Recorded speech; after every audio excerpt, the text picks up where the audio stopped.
Kaya mo bang sikmurain kung ang kapalit ng inaasam-asam mong tagumpay ay ang sarili mong dignidad at sarili mong katawan?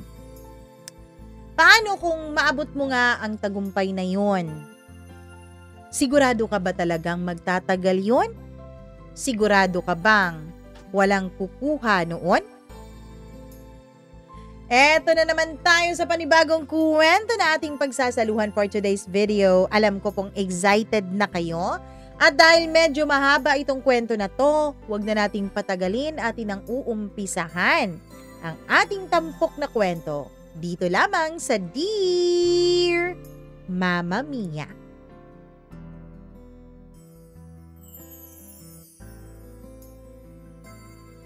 Marami sa atin ang gustong umasenso.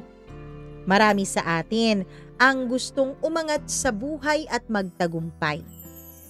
Pero ano nga ba ang kapalit ng bawat pag-asenso natin sa buhay?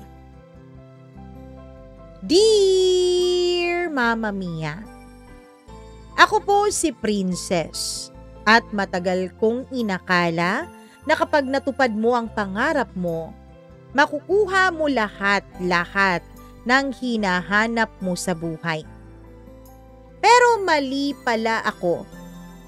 Ngayon habang tinititigan ko ang sarili ko sa salamin, nakaputing bestida, nakasuot ng mamahaling hikaw, at may matang parang laging pagod, naiisip ko, sino nga ba talaga tong nasa harapan ko? Hindi na ako yung batang lumaki sa looban. Hindi na ako yung batang may gasgas sa tuhod at nangangarap lang ng isang araw na makatikim ng fried chicken sa Jollibee. Ngayon, nakatira na ako sa kondo na may floor-to-ceiling glass walls. Kita ako mula rito ang liwanag ng syudad, ang mga sasakyang dumaraan sa EDSA, at ang mga ilaw na parang mga bituing na kulong sa kalsada. Pero bakit kahit ganito kagandang tanawin ko, ay tila wala pa ring saysay ang lahat? Lumaki ako na anak ng isang tindera ng gulay at ng amang tricycle driver. Hindi ko naman masasabing miserable ang pagkabata ko, Mamma Mia, pero puno po iyon ng paghihirap. Bata pa lang ako, alam ko na kung ano ang gutom. Alam ko kung paano maghintay sa labas ng karinderya kapag may natirang ulam para sa mga batang kapitbahay. Alam ko yung pakiramdam na nag-aaral sa ilalim ng ilaw ng kandila dahil naputulan ng kuryente. Pero kahit ganon, hindi ako nawalan ng pangarap. Siguro dahil si Mama, palagi niya akong pinaalalahanan. Princess, huwag mong hayaan na habang buhay kang nandito. Hindi tayo ginawa para lang magdusa.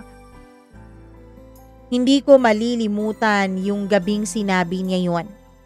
Basang-basa pa ang buhok niya sa pawis kasi galing pa siyang palengke. Nakasalampak siya sa sahig. Inaayos ang mga natirang gulay, yung mga hindi naubos sa kanyang pagtitinda. Sabi pa niya, kung gusto mong umasenso anak, mag-aral ka. Huwag mong tularan kami ng tatay mo. Huwag mong hayaan na maging pangarap lang ang kaginhawaan para sa'yo. At doon nga ako nagsimulang mangarap, Mamma Mia. Sa eskwelahan, ako yung tipo ng estudyanteng tahimik lang pero palaban. Palagi po akong top 1. Hindi dahil sa talino lang, kundi dahil desperado akong makaalis sa putik ng buhay namin. Habang ang mga kaklase ko ay nag-uusap tungkol sa paborito nilang artista, ako naman ay nag-iisip kung papaano mababayaran ang project namin bukas. Hindi ako nakikihalubilo masyado kasi para sa akin, bawat oras na ginugugol ko sa kwentuhan ay oras na nawawala sa pag-abot ko ng aking pangarap. Tuwing uuwi ako, dadaan ako sa looban.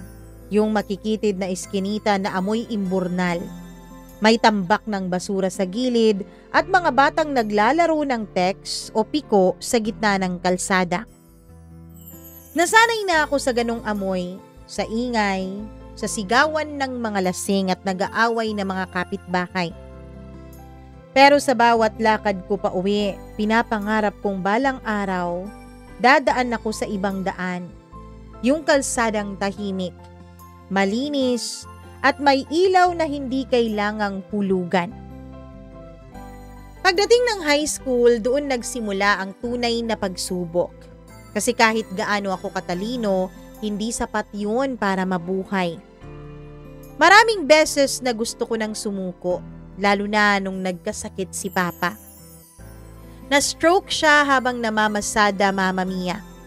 Isang araw lang pero parang bumagsak ang mundo namin ng aking pamilya. Si Mama halos hindi na natutulog sa pagtitinda.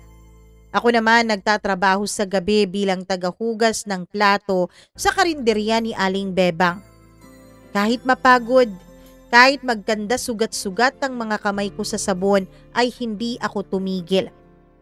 Sabi ko sa sarili ko, eto ang simula. Eto ang pinakamahirap. Hindi ako pwedeng sumuko. Pero habang tumatagal ay unti-unti kong nararamdaman yung galit. Galit sa kahirapan, galit sa sistema at galit sa mga taong may kaya pero binabaliwala naman nila. Bakit po sila may pagkakataon? Bakit ako kailangan pang laging magsakripisyo? Doon siguro nagsimula yung unang bitak ng kaluluwa ko. Yung unang beses na naisip kong hindi sapat ang maging mabuting tao. Ni minsan, Mama Mia, para makuha mo ang gusto mo, kailangan mong maging matigas kahit sa sarili mo. Nang graduate ako ng high school bilang valedictorian, yun ang unang beses na nakita kong umiyak si Papa. Sabi niya, "Anak, ikaw lang ang pag-asa namin. Kung may langit, siguro yan na yung gantimpala namin sa hirap." At tinanong ko siya, "Pa, kung makakaalis ako dito, gusto mo bang isama ko kayo?" Ngumiti siya. "Hindi mo kami kailangang isama, anak. Basta siguraduhin mo lang na hindi mo kakalimutan kung saan ka galing." At dun ko niyakap ng mahigpit si Papa. Hindi siya katulad ng ibang mga magulang na laging sinasabi na mag-aral ka ng mabuti at nang ikaw ang maging susi para umasenso kami. Sila, Mama Mia, ang gusto lang nila, kahit ako lang ang makaalis doon ay ayos na. Ang hindi ko alam ay yun na pala ang huling yakap ko ng ganun sa kanya. Dahil makalipas lamang ang ilang buwan, ay tuluyan na ngang bumigay ang katawan ni Papa. At habang nakahiga siya sa lumang kama, ako yung nakaupo sa tabi niya. Hawak ang kamay niyang malamig. "Pa, pangako ko sa'yo, hindi na ako babalik sa ganitong buhay kapag nakaalis ako." At yun ang pangakong pinanghahawakan ko. Yung pangakong hindi ko alam na siya rin palang magiging sumpa ko. Nang makapasok ako sa Maynila para mag-aral ng kolehiyo sa tulong ng scholarship, ay parang bumukas sa akin ang langit. Pero hindi ko alam, kasabay pala noon ay dahan-dahan ding bumubukas ang pintuan ng impyerno sa loob ko. Dahil sa bawat araw na natututo ako kung paano maging sosyal, kung paano magsalita, manamit at makihalubilo sa mga taong may pera, ay unti-unti ko rin palang nakakalimutan yung dating ako, Mama Mia. Naisip ko, bakit ko kailangang magmukhang mahirap kung pwede namang hindi, di ba? Bakit ko kailangang maramdaman pa yung awa ng ibang tao kung pwede kong ipakita na kaya kong tumayo sa taas nila? At doon nagsimula na lumaki pa lalo ang ambisyon ko. Hindi na sapat sa akin na makaalis lang sa looban. Gusto ko na ng higit pa, ng kapangyarihan, respeto at lahat ng bagay na pinagdamot sa akin ng mundo. Ngayon, Mama Mia, habang binabalikan ko yung simula ng lahat ay napapangiti ako.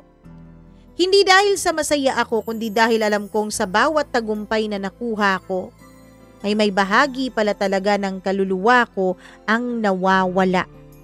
At sa totoo lang, hindi ko alam kung ilang bahagi pa ba ang natitira. Dahil oo, Mama Mia, tinupad ko ang pangarap ko. Pero sa dulo, parang yung pagkatao ko naman ang hindi nagkaroon ng katuparan. Ang Maynila, Mama Mia, ay parang ibang mundo para sa kagaya kong galing sa looban. Ang una kong naalala rito ay yung amoy ng usok. Ang tunog ng mga busina ng sasakyan at ang pakiramdam na parang ako lang ang hindi nababagay doon. Hindi ko alam kung saan ako magsisimula. Hindi ko rin alam kung papaano ako makikisabay. Pero ang sigurado ako, hindi ako pwedeng bumalik sa dati kong buhay. Sa unang linggo ko sa universidad ay halos araw-araw akong tulala. Ang mga kaklase ko lahat may bagong cellphone. Branded ang bags. At kung maglakad parang laging may camera na nakatutok sa kanila. Ako, iisang blouse lang ang paulit-ulit kong sinusuot. Pero kahit ganon, pilit kong pinapatatag ang sarili ko sa tingin nila. Dahil sabi ko, hindi pwedeng habang buhay akong mukhang kawawa. Naalala ko pa yung unang beses na tinawag akong probinsyana ng kaklase kong si Maika. Habang nagpe-present kami sa harap ay bigla siyang tumawa sabay sabing, "Princess, ang cute mong magsalita. Parang nasa radyo sa AM." At nagtawanan ng buong klase. Hindi ako sumagot, Mama Mia. Ngumiti lang ako pero sa loob-loob ko parang tinutusok ang puso ko. Kasi alam kong hindi lang yun basta-basta biro. Pangmamaliit niya yun sa pagkatao ko. At simula noon nangako ako, balang araw ako na rin ang tatawas sa kanila. Balang araw papalakpakan nila ako hindi dahil mahirap ako, kundi dahil hindi nila kaya ang mga narating ko. Ang college life ay parang digmaan. Umaga nag-aaral ka, gabi nagtatrabaho bilang student assistant. Wala akong panahon para sa barkada o mga gala. Pero sa bawat araw na lumilipas, pakiramdam ko ay mas lumalakas ako. Mas nagiging matatag, mas nagiging palaban. Hanggang isang araw dumating yung pagkakataong magbabago ng takbo ng buhay ko. May isang inter-school competition para sa mga business students. Young Visionaries. Ang premyo, 500,000 piso at internship sa isang kilalang kumpanya sa Makati. Para sa karamihan, isa lang yun sa mga paligsahan pero para sa akin, yun ang ticket ko palabas sa kahirapan. Halos isang buwan akong hindi natulog ng maayos. Nag-research ako, nagsulat at nag-practice ng presentation ko. Habang ang iba ay nagpa-party, ako naman ay nasa library. Habang sila nagkukwentuhan, ako nagpaplano. At ng araw ng kompetisyon, dumating akong may dalang iisang bagay na hindi kayang bilhin. Yung gutom. Hindi gutom sa pagkain, kundi gutom sa tagumpay, Mama Mia. Nang ako nang tumayo sa harap ay nanginginig pa ang mga kamay ko. Pero habang nagsasalita ako, biglang bumalik lahat ng alaala. Si Mama sa palengke, si Papa sa tricycle, at ang kahirapang gustong-gusto kong takasan. At doon ako humugot ng lakas. Dahil hindi ko lang ginagawa iyon para sa sarili ko. Ginagawa ko rin yun para sa lahat ng taong naniwalang imposibleng magtagumpay ang isang kagaya ko. Pagkatapos ng presentation ay nagpalakpakan ang lahat ng tao. At nang i-announce ang nanalo ay narinig ko po ang pangalan ko at ang universidad ko. Parang huminto ang mundo ko noon. Hindi ko alam kung iiyak ba ako o tatawa. Ang alam ko lang sa unang pagkakataon sa buhay ko ay nanalo ako.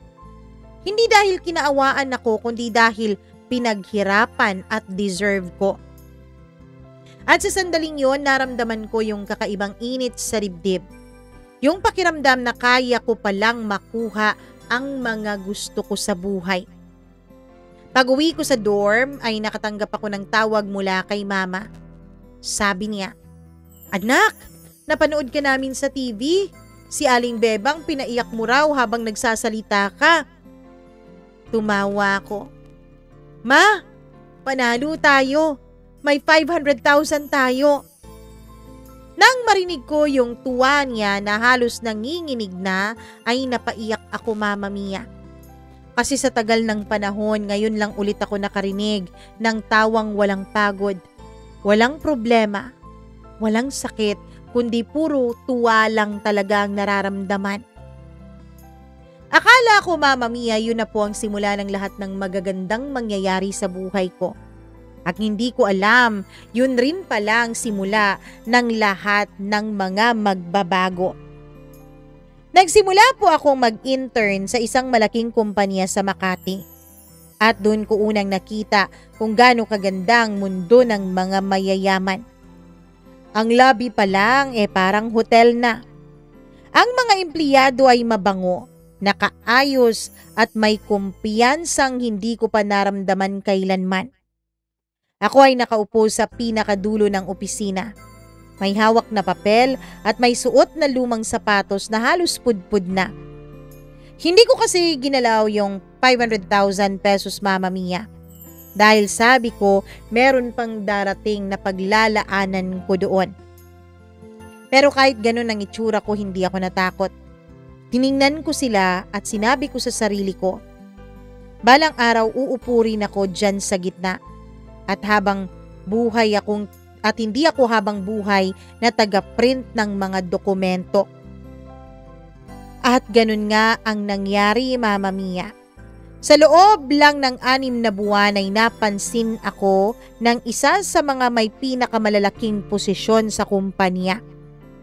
Itago natin siya sa pangalang Adrian. Isang lalaking nasa kanyang late 30s. Matalino, strikto pero kakaibang klase ang kanyang presensya. Parang bawat salitang lumalabas sa bibig niya ay batas. Isang araw habang nag-overtime ako ay napadaan siya sa cubicle ko. Tiningnan niya yung ginagawa ko tapos sabi niya, "Ikaw yung nanalo sa Young Visionaries, hindi ba?"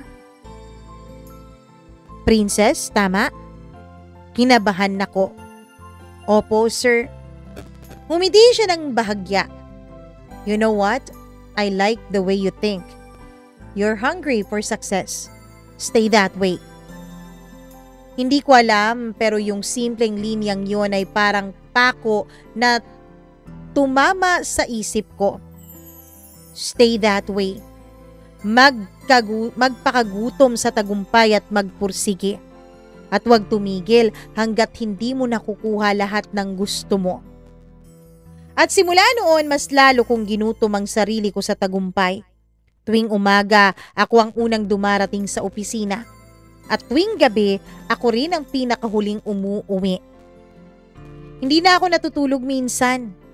Nawala ang mga kaibigan ko kasi wala na akong oras para sa kanila. Pero hindi ko na yun ininda, Mama Mia. Kasi para sa akin, bawat minuto ng pahinga ay isang minutong nasasayang. Gusto kong makita ni Mr. Adrian na iba ko sa ibang tao. Na hindi ako basta scholar. Ako ang magiging susunod na haligi ng kumpanyang ito. Hanggang sa dumating ang araw na pinatawag niya ako sa opisina. "Princess, I'm promoting you as my executive assistant." Napahawak ako sa dibdib ko. Hindi ako makapaniwala, Mama Mia. Ilang buwan lang ang nakalipas taga-photocopy lang naman ako. Ngayon, ako na ang personal assistant ng isa sa pinakamakapangyarihang tao sa opisina. Sa gabing iyon, habang nakaupo ako sa jeep pauwi ay tinitignan ko yung lungsod ng Makati sa labas ng bintana. Ang mga ilaw ay parang nagsasayaw. At sa unang beses, hindi ko na nakita ang Maynila bilang kalaban. Nakikita ko siya bilang laruan. Isang lugar na pwede kong pagharian basta hindi lang ako bibitaw. Pero gaya ng lahat ng bagay, may kabayaran ng bawat pag-angat. Nang mas mapalapit ako kay Sir Adrian ay mas nakilala ko rin ang mundo niya. Isang mundong puno ng lihim, intriga at kapangyarihan. Minsan, tinanong niya ako, Mama Mia, Princess, hanggang saan mo kayang gawin ang lahat para sa tagumpay? Napaisip ako, pero ngumiti. Hanggang sa dulo, sir. Hanggang sa wala nang matira. Hindi ko alam na ang sinabi kong yun ay tila pinirmahan ko na pala ang unang kasunduan ng kaluluwa ko. Yung kasunduang hindi sa papel kundi sa budhi. At doon nagsimula ang tunay kong pag-angat. Ang mga dating boss ko, ngayon ako na ang nagbibigay ng utos. Ang mga dating tumatawa sa akin, ngayon sila na ang lumalapit para makisip-sip. At sa bawat papuri, sa bawat promosyon, sa bawat karangalan, mas lumalaki yung boses ko sa loob na nagsasabing, "Eto na yun, Princess. Tuloy mo lang. Malapit mo nang makuha ang lahat." Pero ang hindi ko napansin habang umaangat ako, Mama Mia, ay nawawalan rin pala ako ng kaluluwa. Sabi nila mahirap raw umangat, pero ang hindi nila sinasabi mas mahirap palang manatili sa taas. Kasi sa taas, mas malakas ang hangin, mas nakakahilo. At bawat pagkakamali ay mas maririnig ang lagapak pababa. Sa unang taon ko bilang executive assistant ni Sir Adrian, pakiramdam ko ako ng pinakamapalad na babae sa buong mundo. Araw-araw nakasakay ako sa elevator na dati ay pinapangarap ko lang. Nakasuot ako ng mga damit na hindi ko kailanman naisip na susuotin ko. At higit sa lahat, nakikisilamuha ako sa mga taong dati ay napapanood ko lang sa TV. Yung mga politiko, mga taong may pangalan. Pero habang tumatagal, napapansin kong iba ang ihip ng hangin sa paligid ko. Hindi ito yung ihip ng hangin na inaasahan ko sa isang tagumpay. Ito yung hangin ng mga lihim, ng mga ngiting may kasamang pagkukunwari at mga pasimpleng pagsaksak sa likod. At para makasurvive doon, kailangan kong matutong maging katulad nila. Nagsimula sa maliliit na bagay. Isang araw, tinawag ako ni Sir Adrian sa opisina niya. May bidding meeting mamaya. Gusto kong ikaw ang humawak ng proposal folder. Simple lang dapat ang trabahong yun, pero bago ko pa siya tanungin ay may ibinulong na siya sa akin. Kailangan nating siguraduhing mananalo ang kliyente natin. Kahit medyo lampasan mo yung ibang detalye sa report, ha? Napatingin ako sa kanya. Sir, ibig niyo pong sabihin, babaguhin ko yung mga figures? Ngumiti siya. Tawagin mo na lang yan na strategy. At doon ako unang nakaramdam ng pagdududa. Pero naaalala ko yung mukha ni Mama. Yung pagod niyang mukha galing palengke. Naaalala ko yung kabaong ni Papa. Yung lumang bahay namin sa looban. At doon ko sinabi sa sarili ko, kung ito lang ang tanging paraan para makatawid, sige, isang beses lang naman eh. At ginawa ko nga yun, Mama Mia. Nilagyan ko ng strategic adjustment ang report. At sa susunod na araw, nanalo nga kami sa bidding. Pinatawag ako ni Sir Adrian sa opisina niya. Umiti siya sabay sabing, "Good job, Princess. You did what needed to be done."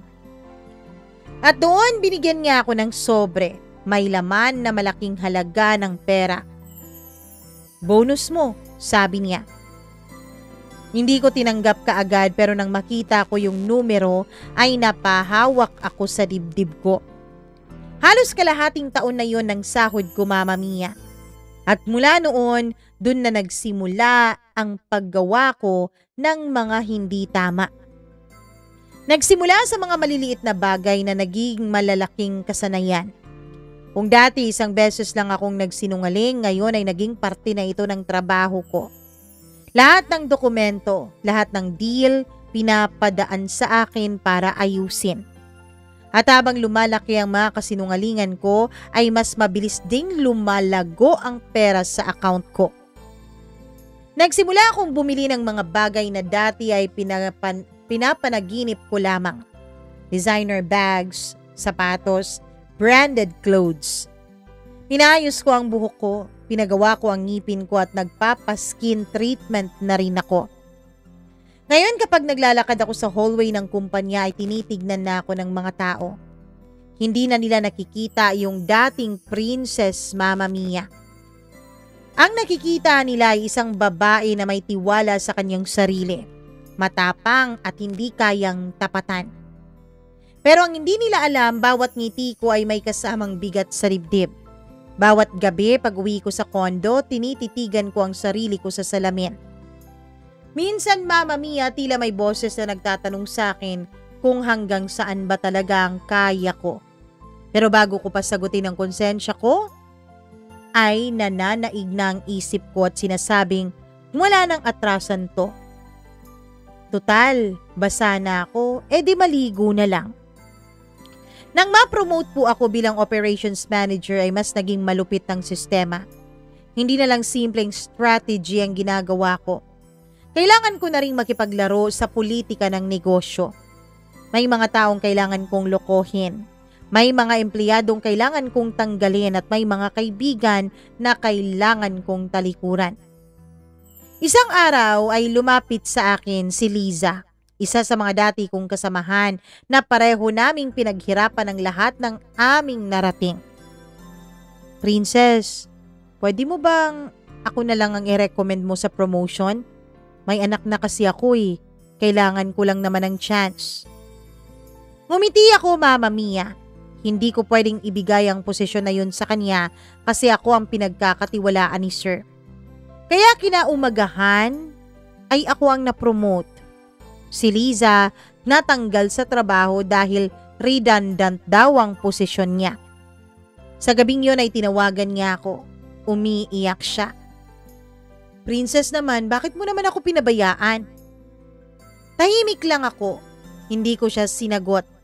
At nang ibaba ko ang tawag ay dun ko naramdaman ang kakaibang katahimikan. Hindi guilt, kundi kapangyarihan. Nagsimulang dumating ang mga alok, kotse, mga gifts. At kapag may gustong pabor, may pa-envelope. Kapag may gustong lagpasan, may regalo. At ako tinatanggap ko lahat, Mama Mia. Sa isip ko, karapatan ko to. Pinaghirapan ko to. Lahat ng sugat, lahat ng pagod, lahat ng sakripisyo, eto ang kapalit. Hanggang isang gabi nakatanggap ako ng tawag mula kay Mama. Anak, nakakahiyaman pero may pera ka ba dyan? Magpapagamot at magpapacheck up sana ako Sumasakit yung dibdib ko. Oo ma, padadalhan kita. Pero nang ibaba ko ang tawag ay binalikan ko lang ang mga papel sa mesa ko. Hindi agad ako nagpadala dahil gabi pa naman na yun. Sabi ko bukas na lang kasi busy pa ako ngayon. Kinabukasan, Mama Mia, ay nakalimutan ko palang magpadala. Kinahapunan noon ay wala na si Mama. Inatake raw siya ng sakit sa puso. Medyo matagal-tagal na raw niyang nararamdaman yon, sabi ng aming kapitbahay na si Aling Bebang. Hindi lang daw talaga nagpapacheck up si Mama dahil nahihiya siyang manghingi sa akin. At yun ang unang gabi na kahit gaano karaming pera ang hawak ko, Mama Mia, ay hindi ko pa rin pala ito magagamit para mabawi ang isang pagkakamali. Pagkatapos noon ay matagal akong natulala, pero hindi ko dapat ipakita iyon sa trabaho. Kasi sa mundo namin, bawal maging mahina. Bawal ang umiyak at bawal ang makaramdam. Habang patuloy ako sa pagtatrabaho, dun ko napagtanto na parang hindi ko na talaga kayang tumigil pa. Kung kahit gusto kong magpahinga, may boses sa ulo ko na nagsasabing, Hindi ka dapat magpahinga dahil kapag ginawa mo yun, baka bigla ka na lang mapalitan. Baka bigla ka na lang mawala at iba na pala ang may hawak ng iyong kapalaran. Kaya hindi ako nagpahinga, Mama Mia. Ginawa ko ang lahat para maging maayos. Hindi ko malilimutan ang unang araw na dinala ako ni Sir Adrian sa isang exclusive meeting. Hindi sa opisina, hindi sa boardroom kundi sa isang hotel suite sa loob ng isang 5-star na gusali sa Makati. Pagpasok ko, unang bumungad sa akin ang malaking chandelier na parang binubuo ng mga yelo. Sa gitna ng kwarto ay may mga lalaking nakabarong at naka-3 perasong suit. Nagiinuman at nakangiti. Pero yung mga ngiti nila ay tila may kakaiba, Mama Mia. Hindi ako sanay sa ganong klaseng eksena. Pero pagpasok pa lang namin ni Sir Adrian ay bigla silang natahimik sabay tumingin sa amin. Hindi pala. Sa akin pala. Eto na ba ang bago mong alaga, Adrian? Tanong ng isa sabay ngising aso. Ngumiti si Sir Adrian pero hindi umimik. Hawak niya ako sa likod na parang ipinapatikim sa kanila na may bago siyang sandata. At doon ko unang naramdaman na sa mundong ito, hindi lang pala talino at sipag ang puhunan mo. Kailangan din pala, pati katawan mo. Hindi ako nagpakita ng takot. Kung dati may kaba ako, ngayon pinalitan ko na yun ng tapang na kunwari ay natural lang ang lahat sa akin. Pinakinggan ko ang mga usapan nila tungkol sa pera, impluwensya, koneksyon, at mga bagay na hindi pinag-uusapan sa normal na trabaho. Princess, magaling ka raw. Sinong kalaban mo ngayon? Sir, hindi po ako nakikipagpaligsahan. Pero kung kailangan, wala naman akong inaatrasan. Nagtatawanan sila pero hindi yung pang-asar kundi paghanga. At sa gabing iyon ay unang beses kong naramdaman na may kapangyarihan akong hindi ko pa nagagamit. Hindi dahil sa posisyon ko, hindi dahil sa pera ko, kundi dahil marunong akong maging malamig at magpagamit. At sa mundong ito, Mama Mia, katawan at pagiging malamig at walang emosyon ay mga magiging sandata mo. Princess, hindi ko in-expect na ganyan ka pala katapang. Sabi ni Sir Adrian nang matapos na nga ang pulong na yon at habang nasa elevator kami. Tumingin ako sa salamin sa dingding ng elevator. Nakita ko ang babaeng nakasuot ng itim na blazer. May mapulang lipstick at may mga matang hindi nagpapaawat. Sir, kung gusto niyo po akong ihulog sa mundo niyo, kailangan kong matutong lumangoy, hindi ba? Napangiti siya, Mama Mia, at sa unang beses ay nakita ko sa mga mata niya ang isang uri ng respeto na alam kong hindi nakukuha ng basta-basta sino man. Good. Hindi ko kailangan na maging mabait. Kailangan ko ng mga matatapang gaya mo. Dumating ang araw na ako na ang kumakatawan kay Sir sa mga malalaking deal. Ako na ang pumipirma. Ako na ang nakikipag-meeting sa mga kliyente. In short, ako na ang nagdadala ng pangalan niya. At hindi sila tumatanggi sa akin, Mama Mia. Isang gabi habang nasa isang private function ako, isang congressman po ang lumapit sa akin. You're princess, right? Narinig ko ang trabaho mo, matapang ka raw. Magaling. At higit sa lahat, walang pinipiling oras kapag kailangan. Nag-courtesy smile ako sa kanya. Well, Congressman, depende po yun sa bayad. Tumawa siya. Gusto kita. Pero bago pa niya masabi ang iba ay dumating si Sir Adrian. Humawak sa balikat ko at sinabing, You're pirating her? She's mine. At dun ko naramdaman na hindi na ako empleyado. Para na po akong isang malaking puhunan ni Sir Adrian. Isang puhunan na kaya niyang gamitin, protektahan, at kung sakaling kailangan, isakripisyo. Pero sa likod ng lahat ng ito, unti-unti akong kinukurot ng isang tanong. Ano ba talaga ako? Mahalaga ba talaga ako para sa mga taong ito? O mahalaga lang ako para sa iniisip nilang magiging kontribusyon ko? Mama Mia, habang tumataas ako ng tumataas ay lumalalim din ng lumalalim ang tila bitak dito sa puso ko. Hindi ko alam, pero hindi na ako natatakot. Kahit wala akong takot na nararamdaman ay may nararamdaman din naman ako, Mama Mia. Isang pakiramdam na tila ba ako isang zombie na naglalakad na kahit may patutunguhan dahil kakain ng utak, yun lang naman ang alam niya. Hindi ko alam kung kailan nagsimula, kung anong eksaktong sandali na tuluyan ko nang kinalimutan ng dating ako. Merong isang gabi habang nakaupo ako sa harap ng salamin at nag-aayos para sa isa na namang late night meeting, napagtanto kong hindi na po talaga ako umaarte. Hindi ko na lang basta-basta ginagampanan ng pagiging matapang, tuso at walang pakiramdam. Ngayon ay parang nai-embody ko na iyon. Parang ako na talaga yun, Mama Mia. At ang masakit, hindi ko po ito ikinakahiya. Ang bawat deal na nakukuha ko, sa bawat taong napapaniwala ko, sa bawat kapangyarihang binibigay sa akin ay unti-unti akong napupuno. Hindi ng saya, hindi ng pag-asa, kundi ng kontrol. Ako ang gumagalaw sa kanila, ako ang sinusunod nila at ako ang tinitingala nila. At habang mas nabibigyan ako ng tiwala ni Sir Adrian ay mas lumilinaw sa akin na kaya ko palang abutin kahit anong gusto ko. Kahit sinong tao, kahit anong posisyon, kahit anong sekreto kaya kong makuha. Pero may kapalit yon, isang kapalit na hindi ko agad nakita. Hindi lang katawan ng nagiging kapalit ng lahat, kundi pati aking kaluluwa, Mama Mia. Noong una, sinusubukan ko pang umuwi sa bahay tuwing Sabado. Sinusubukan kong maging normal. Kumain, makipag-usap at kamustahin ang mga kapatid.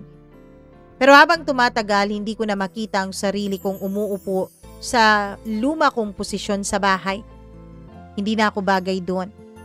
Tinuturing nila akong bida, inspirasyon, ang pinakamatalino sa aming lahat.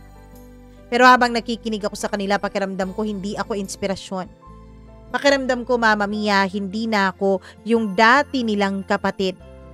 May iba na akong buhay at hindi na ako nababagay sa kanila. Lalo na, Mama Mia, nung tanungin ako ng nakababata akong kapatid. Ate, masaya ba dyan sa kinalalagyan mo?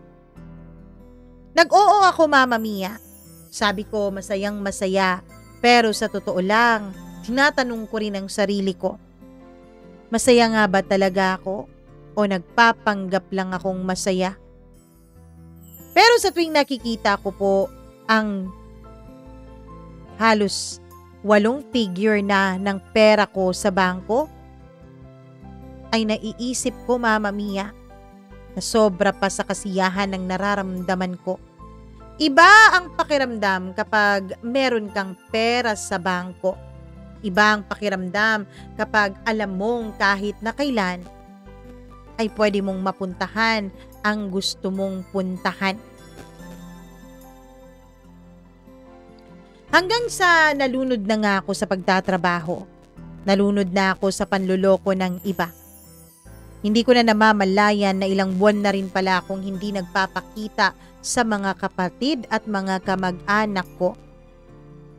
Oo, Mama Mia. 3 buwan.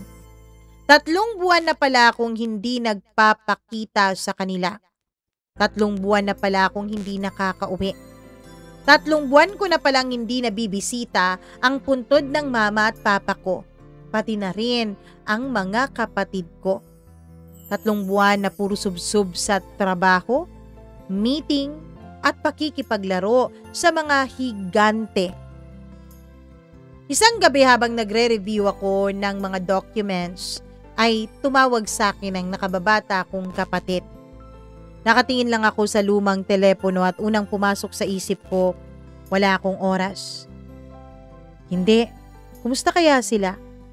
Baka may kailangan sila. Mama Mia, oo. Hindi ko sinasagot ang tawag ng kapatid ko. Naging pangalawa, naging pangatlo, naging pang-apat. Tapos nag-send siya ng message sa akin. Ate, magpapasko na. Hindi ka ba uuwi? Miss ka na namin. Hindi ko yun binura pero hindi ko rin naman sinagot. At habang ginagawa ko yung report ay nararamdaman ko, Mama Mia, na parang may guilt akong nararamdaman. Ang mga kaibigan ko dati, si Maika, yung kasabay kong nangarap, kasabay kong lumaban, sabay kaming nagpupuyat, sabay kaming umiiyak kapag hirap sa trabaho. Oo, Mama Mia, the same Maika na naging dahilan kung bakit pinagtawanan ako nung kolehiyo. Naging close friend ko po siya dahil pareho po kami na pinasukan na kumpanya. Kaya lang, Mama Mia, mas nauna akong ma-promote. Mas focus kasi ako eh. Hindi katulad ni Maika na mas inuuna ang buhay pag-ibig. Ako, mas inuuna ko ang laman ng bangko ko. Mas inuuna ko at mas importante sa akin na maging maayos muna ang pera kesa sa pag-ibig. Isang beses ay tumawag siya sa akin. Tinanong niya ako, Mama Mia, kung kumusta na raw ba ako. Nag-resign na kasi siya sa trabaho dahil mas pinili niyang maging isang housewife. Ayos lang naman ako. Eto, driving pa rin, sabi ko. Balita ko, maganda na raw talaga ang posisyon mo. Uy, pwede bang humingi ako ng tulong sa'yo? Tulong? Anong klaseng tulong? Kasi yung asawa ko, yung business niya, hindi kasi naging maayos. Pa-bankrupt na nga siya eh. Naghanap kami ng mga investors. Tapos naisip ko, Princess, na mahilig kang mag-take ng risk. Kung ayos lang naman sa'yo, makinig ka sana sa proposal ng asawa ko. Sige. Ayos lang naman, walang problema. Pero wag muna ngayon ha. Busy kasi ako eh.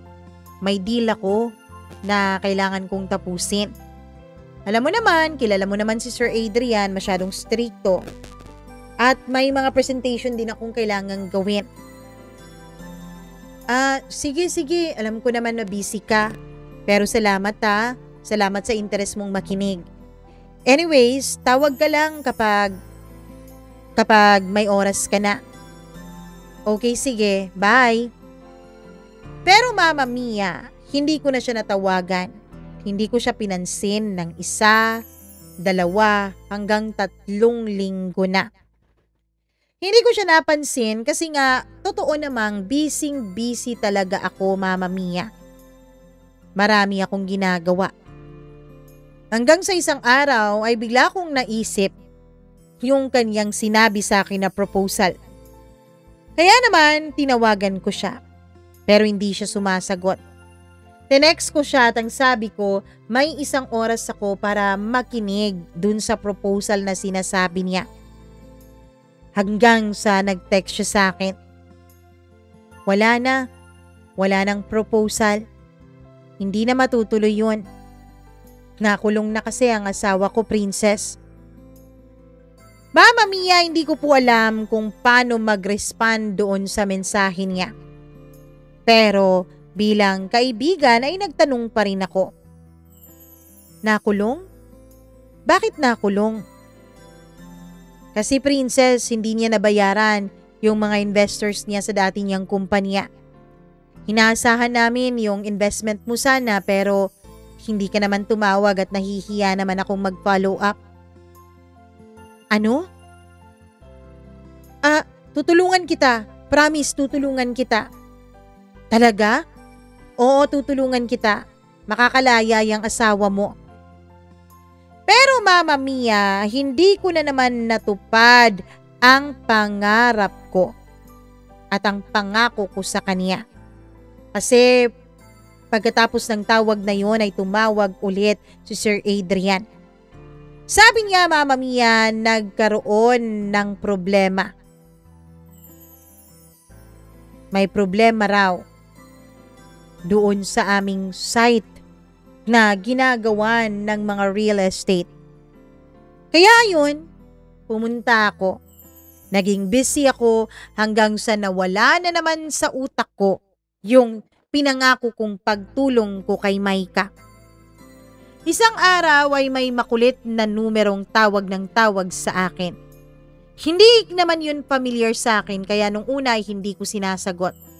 Pero dahil makulit na makulit ay sinagot ko na rin sa wakas. Hello? Hello? Ikaw po ba si Princess? Oo, ako nga.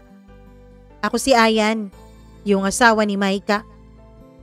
Tumatawag ako sa iyo ngayon mula dito sa kinakukulungan ko. Wala na kasi akong maisip na ibang pwedeng tumulong sa kanya eh. Alam mo naman na ulilang lubos na si Maika, di ba? Bakit? Anong nangyari kay Maika? Wala na si Maika. Ang sabi nadisgrasya raw siya. Hindi ako pwedeng umuwi ngayon. Walang mag-aasikaso sa kanyang burol at libing. Mama Mia, yun lang ang narinig ko mula sa asawa ni Maika. Wala na akong narinig pa na iba dahil para na po akong nabingi sa aking mga nadinig na balita. Dali-dali akong nag-text kay Sir Adrian. Sabi ko, meron lang akong emergency. Kaya mamaya na ako makakatawag sa kanya. Agad kong pinuntahan yung address ng bahay nila na sinabi sa akin ni Ayan. Pagdating ko doon ay marami ng tao. Ang sabi napunta na raw ang katawan ni Maika sa funeral parlor para ipaimbalsamo. Ako ang umayos ng lahat, Mama Mia. Inayos ko ang paglilibingan kay Maika. Pinayagan naman si Ayan na lumabas nung libing niya. Pagkatapos noon ay nasikaso ko na rin ang magiging piyansa niya para maging maayos na rin ang kaniyang buhay. Pero sa totoo lang, Mama Mia, may guilt po akong nararamdaman. Dahil nabalitaan ko na kaya pala na disgrasya itong si Maika ay dahil may pupuntahan raw pala siyang pinsan. Hihingi raw pala siya ng tulong para mabigyan ng pangkain at gamot ang asawa niya sa piitan dahil nagkasakit daw pala ito doon. Mama Mia, naisip ko kung sana tinupad ko kaagad yung pangako ko kay Maika na ilalabas ko ang kaniyang asawa mula sa piitan, di sana'y hindi nangyari yon. Di sana'y hindi siya nawala. Di sana'y hindi siya nadisgrasya. Dahil doon ay unti-unti po akong kinakain ng konsensya ko. Dahil doon ay unti-unti po akong nilalamon ng guilt ko. Hindi ko na alam kung anong gagawin ko nun, Mama Mia. Hindi ko na alam kung paano pa ba ako hihingi ng tawad kay Maika. Pero tinupad ko ang pangako ko. Nakalabas ang asawa niya at umuwi na nga ito ng probinsya. Bit-bit ang kanilang 2 anak. Pagbalik ko sa opisina ay galit na si Sir Adrian sa akin. Ang tagal-tagal ko raw nawala. Ang dami-dami raw na dapat asikasuhin pero hindi ko nagawa, Mama Mia. Hindi ko nagawa ang mga dapat kong gawin dahil mas nakapokus ako na tuparin yung pangako ko sa kaibigan ko. Kung sana nandito ka, we shouldn't have lost millions.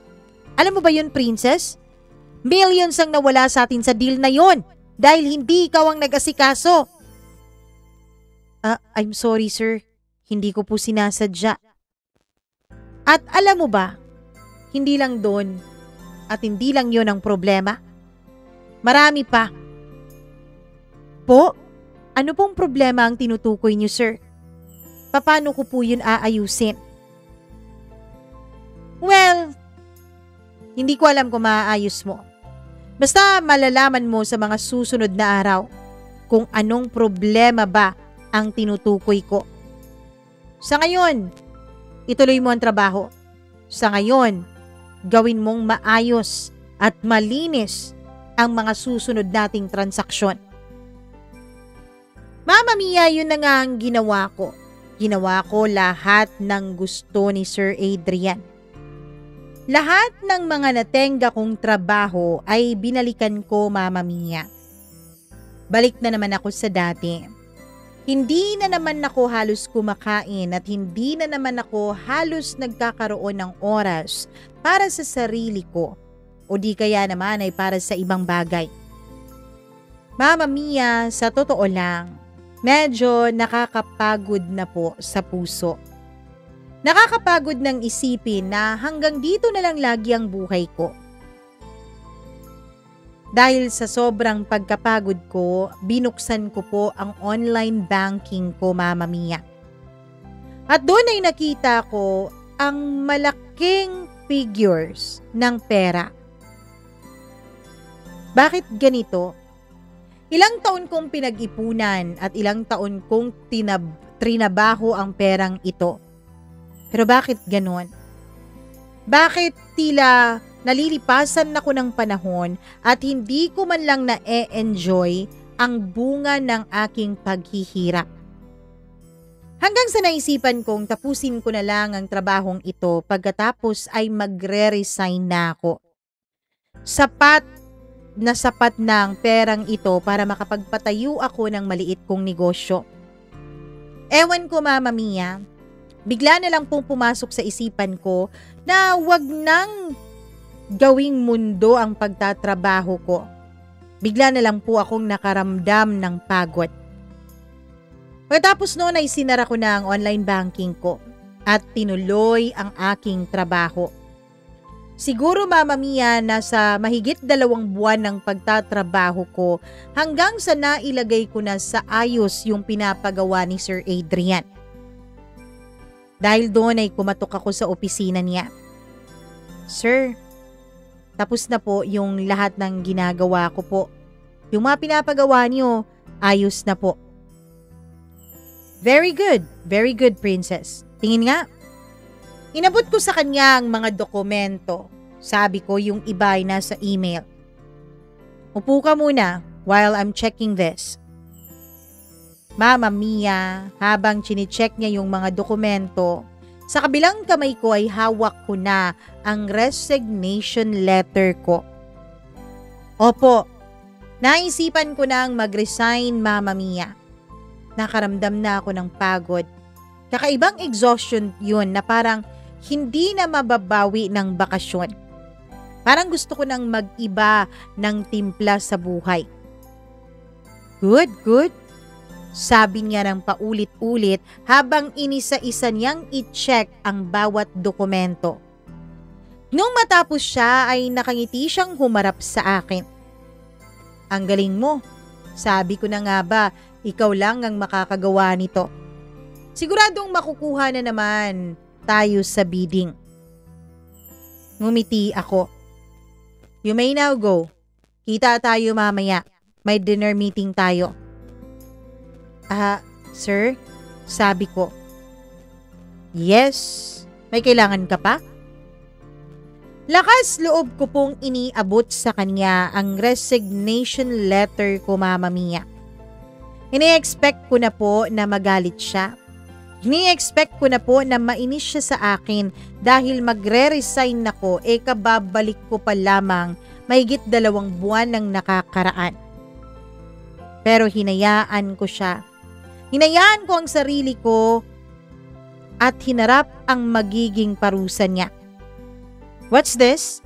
Tanong niya. Sir, gusto ko muna pong magpahinga sa ganitong trabaho. What do you mean magpahinga sa ganitong trabaho, Princess? Sir, kasi po gusto ko pong maglaan ng panahon para sa pamilya ko at sa sarili ko. Oh, akala ko ba you're hungry for success? Akala ko ba you're hungry for money? Bakit ngayon bigla kang tumitigil? Kulang ba ang binabayad ko? Kulang ba ang mga bonuses mo na halos linggo-linggo kang nakakatanggap? Naku sir, hindi po. Ang totoo nga po niyan, dahil po sa inyo, na-reach ko na po yung pangarap ko po na savings. At naisip ko, hindi naman siguro ako babalik sa lusak kung magpapahinga muna ako sandali. Well, you're right, princess. Tama ka. Dapat din naman talagang magpahinga ang tao. Mama Mia, nagulat talaga ako sa reaksyon ni Sir Adrian. Oo, masaya ako dahil tinanggap niya ang resignation ko. Pero sa totoo lang, hindi po yun ang inaasahan kong reaksyon sa kanya. Akala ko magagalit siya. Akala ko, Mama Mia, sa sobrang galit niya, ay marmumuran niya ako o kung ano-ano pa man. Alam ko kasi hindi niya ako basta-bastang pakakawalan kasi nga ako ang nakakaalam ng mga madidilim na transaksyon at negosasyon sa negosyong yon. Pero buti na lang talaga at pakakawalan niya pala ako. Buti na lang talaga at bibigyan niya ako ng kalayaan. Salamat sir, salamat po. Don't worry, 1 month pa naman po ang effectivity ng resignation na yan. Tutulungan ko po kayong mag-turnover para sa kapalit ko. Well, wala kang magiging kapalit, princess. You know that, diba? Sa ngayon, ako na lang ang bibigyan mo ng turnover. But for now, you have to rest. Umuwi ka muna. Alam kong pagod ka, halos 2 buwan mo tong pinagtrabahuan. Ngumiti ako at nagpasalamat ulit, Mama Mia. Pagkatapos ay payapa po akong umuwi sa bahay. Tinawagan ko ang mga kapatid ko. Sabi ko, bigyan nila ako ng 1 buwan at pagkatapos noon ay magbabakasyon kami sa probinsya ng aming mga magulang. At dun na muna kami ng ilang buwan. Masayang-masaya naman ang mga kapatid ko dahil sabi nga nila ay miss na nila ako, Mama Mia, dahil matagal na raw kaming hindi nagkikita at nagkakasama. Kaya yon, hindi po ako nakatulog sa gabing yon. Ang ginawa ko ay nagplano ng mga pwede naming pasyalan sa Mindanao. Pareho po kasing tubong Mindanao ang mga magulang namin. Napadpad lang sila sa Maynila para makipagsapalaran at maghanap buhay. Mama Mia, excited na excited ako. Kinabukasan, nung pumasok ako sa trabaho ay sinabihan ko na yung iba kong mga kasamahan. Gulat na gulat nga sila kung bakit ako magre-resign. Akala daw nila, Mama Mia, ako ang isa sa mga pinakabagong haligi ng kumpanyang iyon. Kaya hindi nila akalain na magre-resign pala ako. Pero sabi ko, mas importante sa akin ang peace of mind ko at syempre ang makasama ko ang mga kapatid ko. Narealize ko kasi na malaki din ang kasalanan ko sa mga kapatid ko, Mama Mia. Dahil hanggang sa mga panahon na yon, sinisisi ko pa rin ang sarili ko sa pagkamatay ni nanay o ni mama. Kung sana ay hindi ko nakalimutang magpadala sa kanya ng pampacheck up, di sana'y naagapan pa ang kaniyang sakit. Hindi sana siya tuluyang inatake sa puso at namatay. Pero sabi nga ng mga kapatid ko, wala naman daw may gustong mangyari iyon. Oo, nagtampo sila sa akin pero alam naman daw nila na meron din daw silang pagkakasala dahil hindi nila sinamahan ang mama namin. Kaya nagkapatawaran na kami. Hinayos ko ang trabaho ko. Sabi ko sa sarili ko, hindi na rin ako makukonsensya. Malalayo na rin ako sa mga madidilim na mga lihim ng kumpanyang iyon. Pero Mama Mia, 2 linggo na lang sana. 2 linggo na lang sana at tuluyan na akong makakalaya sa trabahong yun nung biglang may dumating na mga pulis. Nagulat pa kaming lahat, pero mas lalo akong nagulat dahil ako ang hinahanap nila. Sinamahan sila ng security guard papunta sa opisina ko. Chief, anong ibig sabihin nito? Tanong ko. Ma'am Princess, kayo po hinahanap eh. Mama Mia, doon ay may warrant of arrest pala ako. Gulat na gulat ako. Hindi ko malaman kung paano nangyari ito. Wala naman akong kasalanan. Wala naman akong ginawan ng mali. Hanggang sa sinabi nila sa akin, meron daw mga anomalya sa kumpanya at ako daw ang itinuturo. Mama Mia, nagkabukingan na pala ng mga lihim. Nagkabukingan ng mga illegal na transaksyon. At dahil nga po sa mga huling taon ko dun sa kumpanya, ako na ang kumakatawan kay Sir Adrian, ay mga pirma ko po ang nakita sa mga dokumento. Tapos alam nyo ba, Mama Mia? To make the long story short, ay ako po ang pinagbintangan nila. Ako po ang kanilang sinisisi. At naghugas kamay din si Sir Adrian sa mga panahon na yun. Ang sabi niya wala daw siyang kaalam-alam sa mga illegal kong transaksyon. Ang sabi niya pinagkatiwalaan daw niya ako. Kaya nadiin ako ng husto, Mama Mia. Buti na lang talaga at pumayag naman yung iba sa settlement. At hindi po biro ang amount ng pang-settlement, Mama Mia. Malaki-laki at halos naubos po ang pinaghirapan ko ng ilang taon. Pero wala akong magagawa eh. Dahil kung hindi ko gagawin yon, makukulong naman ako. Mama Mia, wala pang 100,000 pesos ang natira sa bangko ko nung nakalaya ako dahil nabayaran ko na ang pang-settlement na yon. Sinunod ko ang plano namin ng mga kapatid ko. Umuwi kami ng probinsya pero hindi na nasunod ang bakasyon grande na sana ay plano ko, Mama Mia. Hiyakap lang ako ng mga kapatid ko. Buti na lang at hindi nila ako hinusgahan. Ang maliit na perang naiwan sa akin ay pinangpuhunan ko po ng sari-sari store sa labas ng bahay ng lola ko kung saan kami nakatira ngayon. Oh, Mama Mia, andito ako ngayon sa Mindanao. Kasama ko ang dalawa kong kapatid at ang mga pamilya nila. Ako ay wala rin namang pamilya. Meron po akong maliit na tindahan at ang mga kapatid ko naman ay may mga trabaho sa probinsya. Hindi ko po nakamit ang pangarap ko. Nakamit ko naman sandali pero sa maling paraan. Pero Mama Mia, tama pala ang sinasabi nila. Kapag ang tagumpay at ang pera ay nakuha mo sa maling paraan, babawiin at babawiin din talaga ito sa iyo ng kapalaran. Wala kang magagawa dahil yun ang mangyayari. Wala kang magagawa dahil totoo na babalikan ka lahat ng mga ginawa mo sa buhay. Mapamali man o tama, lahat yun may balik sa'yo. Sa ngayon ay tahimik na po ang buhay ko.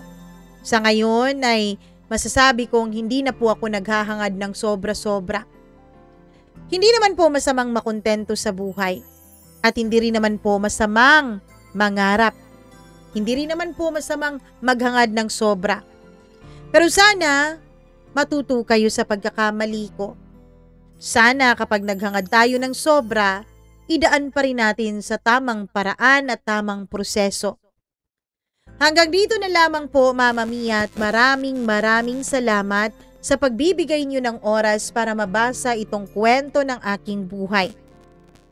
Lubos na gumagalang, Princess.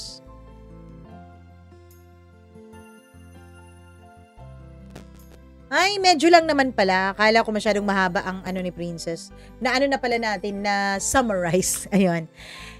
Anyways, sabi mo Princess, kapag may mga pangarap, daanin sa tama. Pero totoo, dapat dinadaan talaga sa tama. Pero 'di ba? Minsan din naman kasi mapapaisip ka eh. Kung sino pa yung lumalaban ng patas, lumalaban ng tama, Sila pa yung hindi talaga nagtatagumpay, ano. Meron akong nakikitang content creator sa mga social media. May isa doon na laging nagsasabi, kaya wala tayong generational wealth. Hindi tulad ng mga makakapalang muka na mga ano na yan, politiko na yan, at mga illegal na mga tao na yan, meron talagang generational wealth at may naipapamana, may naibabalandra ang kanilang mga anak. Kasi mga mandurugas at mga manloloko sila. Kung sana daw, ang ating mga magulang ay gumawa ng masama noon, gumawa ng mga illegal na bagay noon, edi sana'y meron tayong generational wealth ngayon. Pero, naisip ko rin, oo, masarap naman talagang mabuhay sa mundo. Yung nabibili mo yung mga gusto mo, napupuntahan mo yung mga nagtitrending na mga tourist spots sa buong mundo. Masarap din talaga yun. Di natin yun ipagkakaila na, 'di ba? Kahit naman ako kapag nakikita ko yung mga content creator o mga politiko o mga sikat na mga personalidad na nagta-travel, kumakain sa mga mamahaling restaurant, ganun yung parang ang 17,000 na isang meal o 35,000 na isang meal wala lang sa kanila. Barya lang, nakakainggit naman talaga. Pero kapag nalaman mo kung saan galing ang perang yun, nakakagalit din. At syempre, naiisip ko rin, ako lang to ha, hindi ko sinasabing lahat tayo. Naisip ko rin lahat naman tayo mamamatay, 'di ba? Lahat naman, hindi naman ibig sabihin doon na kapag umaapaw ang kayamanan mo, hindi ka na mamamatay. Well, madudugtungan siguro ang buhay mo dahil may access ka sa mga napakagaling na mga doktor, napakagaling na mga pasilidad, 'di ba? Sa iba't ibang mundo, ganon. Madudugtungan pero hindi ibig sabihin na hindi ka mamamatay. Mamamatay pa rin tayong lahat. So, hindi masamang mangarap, gaya ng sabi ni Princess. Pero hindi rin masamang makontento sa buhay dahil sa kakontentuhan, doon natin nararamdaman ng kaligayahan. And for me, the purpose Bisaya yan. Bakit nandito tayo sa mundo? Maging maligaya at magbigay ng kaligayahan sa iba sa tamang paraan. Yun para sa akin. Anyways, maraming salamat, Princess, sa pagbibigay mo ng pahintulot na ating i-share itong iyong kwento. Ano ba, Mama Mia? Wala pa kasi akong lunch. Itong iyong kwento dito sa ating programa. Maraming thank you. At sa lahat ng nakikinig at nanonood ngayon, kung nagustuhan niyo, please like and share. At please subscribe to this channel. Hello ako sa ating mga members, sa pinakabago nating member na si K2G Minisound. Sa 1 month na nating member na si Evelyn Kawit, Dayan Martinez, and Colleen Bueno. Sa 3 months na nating members na si Maria Elena Abe and Maureen Tugab. Sa 4 months na nating members, ayun, ito talaga, grabe, 4 months na. Freaky, Mila Raduban, Gail Easy or Easy Gail, and Gimaras Girl. Maraming salamat sa inyong pagmamahal at sa suporta. Hello din ako sa ating mga suki na mga subscribers na laging nagsishare ng ating content, di kaya naman ay nag-aabang talaga araw-araw at hindi nagsiskip ng ads. Hi kay Shumi9688, kay Charlene Baclohan, maraming salamat. Ruby Ramos, thank you very much sa'yo. Hello din ako sa ating mga suki na si Jay Vallejo. Maraming salamat, Jay. Hi din ako kay Dina Aliparo, May Sara Ibrahim, Rose Eunice, Maricel Mina, Angelica Escarcia or Angeli Escarcia. Di pala Angelica. Evelyn Gausin. Hello din kay Jaime Rodriguez, kay Trey Mard.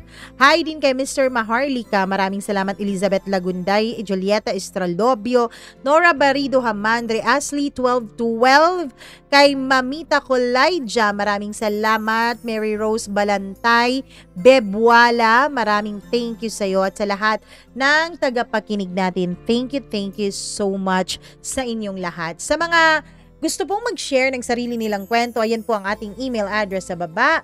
Ayan, Mama Mia, cdo0317@gmail.com. Ako po si Mama Mia. Maraming salamat and mahal na mahal ko kayo. Mwah! I love you. Ingat po kayo palagi. Bye-bye!